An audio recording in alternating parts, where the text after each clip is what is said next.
আজকে আমরা বানাবো চিংড়ি ভাপা। তো দেখুন এই চিংড়ি ভাপাটা কত সহজে কত কম টাইমের মধ্যে বানিয়ে নেওয়া যায়। চিংড়ি মাছ ভাপা বানানোর জন্য আমি নিয়ে নিয়েছি এখানে 250 গ্রাম চিংড়ি মাছ, তার সঙ্গে নিয়েছি 1.5 চামচ কালো সর্ষে, 1 চামচ সাদা সর্ষে, 1.5 চামচ পোস্ত, সঙ্গে নারকেল কুচি, 4 থেকে 5টা কাঁচা লঙ্কা, একটু হলুদ, একটু নুন আর সঙ্গে 50 গ্রামের মতন সর্ষের তেল। চিংড়ি মাছটা ম্যারিনেট হওয়ার জন্য আমি এটার মধ্যে নুন আর হলুদ দিয়ে মাখিয়ে রেখেছি। এবার এটাকে 10 মিনিট আমি রেস্টে রেখে দেব। দিয়ে দিচ্ছি কালো সর্ষে, সাদা সর্ষে আর পোস্ত।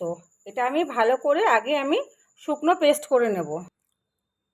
আমার মশলাটা শুকনো গুঁড়ো হয়ে গেছে। এবার আমি এর মধ্যে দিয়ে দেব যে আমার নারকেল কুচুটি আছে, নারকেল কুচুটি পুরো আমি এর মধ্যে দিয়ে দেবো।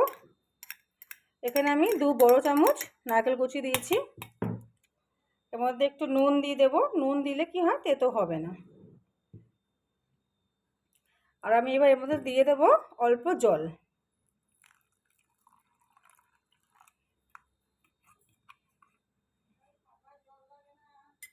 এবার আমি পেস্টটাকে আরেকবার মিক্সিতে ঘুরিয়ে নেব।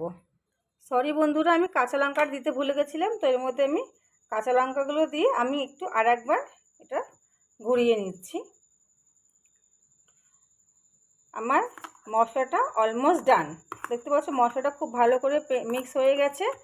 তো এবার আমি রেডি করে নেব আমার ভাপাটা। পুরো আমি এবার রেডি করে নেব। এবারে আমি একটি টিফিন বাটির মধ্যে এই চিংড়ি মাছগুলো দিয়ে দেবো।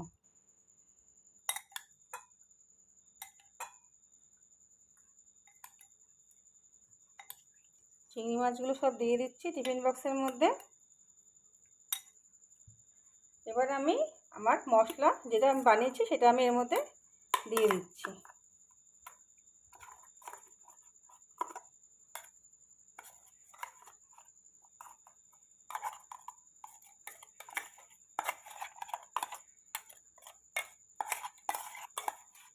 পুরো মশলাটা আমি দিয়ে দিলাম এর মধ্যে। এবার আমি এর মধ্যে তেল দিয়ে দিচ্ছি। তো এখানে আমার প্রায় 50 গ্রাম তেল ছিল। তো তেলটা আমি পুরোটা এখানে দিয়ে দিলাম। চিংড়ি মাছ ভাপায় তেল একটু বেশিই লাগে। আমি এখানে আরেকটু নুন দিয়ে দিচ্ছি। তো নুনটা আপনারা বুঝেই দেবেন যাতে নুন বেশি না হয়ে যায়, কেন চিংড়ি মাছের মধ্যে আগে থেকে নুন মাখা ছিল। তো এবার এটা আমি ভালো করে একটু মিক্স করে নিচ্ছি। আর আমি এর মধ্যে দিয়ে দিচ্ছি একটু হলুদ গুঁড়ো।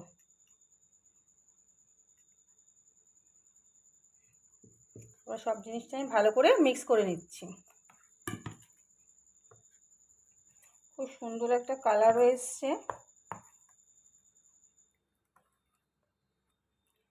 আপনারা চাইলে 2 দানা চিনিও দিতে পারেন। আমি একটু চিনি দিই, তাতে ভালো লাগে দেখতে। আমি একটু চিনি দিয়ে নিচ্ছি। তো এটা ভালো করে মিক্স করে নিচ্ছি। ওপর থেকে 2টো কাঁচা লঙ্কাও দিয়ে দিচ্ছি।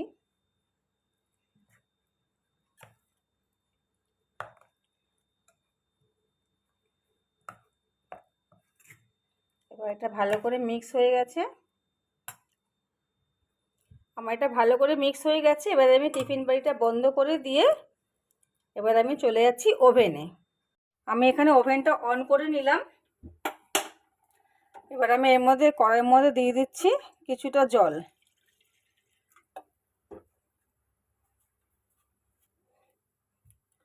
আমি এর ওপরে টিফিন বক্সটা বসিয়ে দিচ্ছি। দেখতে হবে জলটা যেন টিফিন বক্সের ঢাকনার ওপরে না চলে আসে। এবার আমি এটাকে ঢেকে দিচ্ছি। আমি এটা 10 থেকে 15 মিনিট ঢেকে রাখবো, তারপরে আমি ফিরে আসছি। চলে এসেছি, আমার 10 মিনিট হয়ে গেছে। তো আমি এখন গ্যাসের ফ্লেমটাকে অফ করে দিচ্ছি। আর দেখো ঢাকনাটা আমি খুলে দিচ্ছি। এবার জলটা একটু ঠান্ডা হওয়া পর্যন্ত আমার এটাকে রেখে দিতে হবে।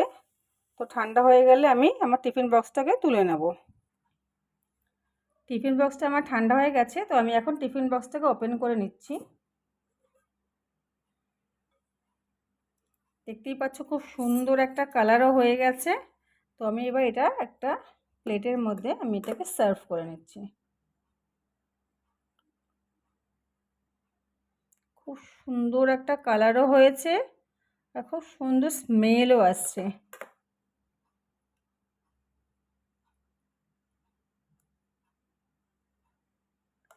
খুব সহজেই খুব অল্প টাইমের মধ্যেই তোমরা এই চিংড়ি মাছ ভাপাটা বানিয়ে নিতে পারবে। আর সত্যি কথা বলতে এটা খেতে খুব টেস্টি হয়। এটা বাড়ির বাচ্চা বড় সবাই খুব পছন্দ করে। এটা ভাতের সাথে, গরম ভাতের সাথে খেতে খুব টেস্টি হবে। তো দেখে তোমরা বলো কেমন লাগলো আজকের আমার রেসিপিটা। আর যদি তোমাদের আমার রেসিপিটা ভালো লেগে থাকে তো তোমরা আমার চ্যানেলটাকে একটু সাবস্ক্রাইব করে দেবে, কমেন্টস করে জানাবে কেমন হয়েছে, আর কে কোথা থেকে দেখছো সেটাও আমাকে কমেন্টস করে জানাবে, তাহলে আমার খুব ভালো লাগবে। So thank you very much.